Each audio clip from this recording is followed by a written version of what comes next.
Hi guys, Dave Pinson here, Philippine Bible Ministries. Um, so I don't know where I got this quote from, but it's a quote from somebody, some dead person. Sorry, I didn't write it down. Do you remember why you have been saved?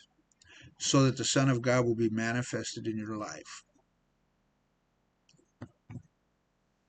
So one of the reasons we've been saved is so the Son of God will be manifested in our life. One thing that I've often said way before I became a missionary, way before I was ready to surrender my life in that way, um, I would always say, "Is this why Jesus died on the cross?" And this is because, like most of my life, I grew up in the America that was very entertainment. It still is. It's soaked with entertainment. Leonard Ravenhill used to say um, he believes that sports and entertainment are the gods of America, and I think he's right. I think entertainment is. I was soaked in it. I was when we got our color TV when I was a child. The first color TV came out. And I remember watching Bonanza at a friend's house in color, and we were just mesmerized. And so we got this big, giant Magnavox color TV that had a stereo attached, and people would come to our house. We had this big 50-foot antenna that we could get Los Angeles channels. It had a motor on it until the wind knocked it down, and so. And I used to memorize the TV guide. That's what I did. So we'd be sitting at the dinner table. What's on TV tonight? Well, Flintstones is on at 8 p.m. And then if you want to watch this, we can go watch Combat and whatever it is. That I had it all memorized, right? Because I was so into it, and I would like anyway. I just love it, and I love fantasy. I love sci-fi. There's a lot of and some of the old school stuff that I watch now. I realize it was pretty disgusting. I didn't realize it at the time, but now that I'm a believer, so what? What am I talking about here? Just a sec. Oh, so I remember. So what we're talking about here is did Jesus? And so I would sit there as a Christian, and I would be watching like football for like all day long. Like sometimes I would watch football when I was single. After I got saved, then I was single for a few years, and I would spend like Sundays, and I would watch football from 9 in the morning till 9 at night. I would watch like three. I think it's 3 or 4 games: morning game, afternoon game, evening game. So I watched three football games. Those are 3 hours long, right? And I would just sit there, and I'd be like, "Is this why Jesus died on the cross? So you can watch football all day long?" Maybe not, right? And so as I'm doing life, that's always a thing that come up. And so, what was the purpose? One of the purposes is so that we could manifest Christ in our lives, right? Imitate Christ, follow Him, imitate. Paul says, "Imitate me as I imitate Christ," right? And so, how can we imitate Christ, right? So Jesus said, "You will do far greater things than me," right? And so people have always said, okay, I don't want to say what people have always said. I have always had a question about what in the world does that mean, right? And some people will say, some of the crazy, they call them bong bong in the Philippines.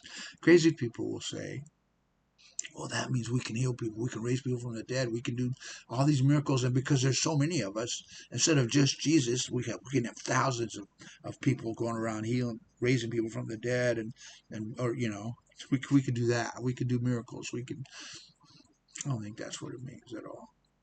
Matter of fact, I think that God can raise people from the dead. I think He can use people, but I don't think that's a normal thing anymore. Those kind of things don't happen like that. They do happen though, and I'm not going to put God in a box ever and say, "Well, this will never happen," because I don't believe it. My belief does not affect reality. God can use people to do whatever He wants. If He wants to raise people from the dead, He can do it. But I want to raise people from the death of damnation, right? Right? That's raising people from the dead. But I believe the greater things are different. I believe the greater things are saving the world being saved, because Jesus didn't do that. He didn't even establish the church. He set up them to establish the church, the Acts of the Apostles, right? He set them up to establish the church. And then the church is the one that will storm this world, storm the gates of hell in this world, and will take this world back, take this world for Christ, right? So to become like Him, I think what it means, how can we become like Christ? Well, we're not going to do the miracles. We're not going to do the miracles of the apostles. We're not going to write scripture, you know. We're not going to do those things. But how can we? Love. Love is the greatest commandment, right? The Great Commission, the Great Commandment, and the Great Commission is dependent on love. For God so loved the world, and it says, "Love the Lord your God with all your heart, your soul, and your mind, with your whole being." You love God with all your being. That means more than anybody else. That means no matter what happens, no matter how much sorrow and struggling and suffering and loss of this and loss of that, and no matter what you go through, that you love God with all of your heart and all of you. Never let go of that. He never lets go of you. He will never let go of you. And then you love your neighbor as yourself. And then you love your enemies is your neighbor too. It could be anyone, not it could be anyone. So you love. So how do we do greater works in Him?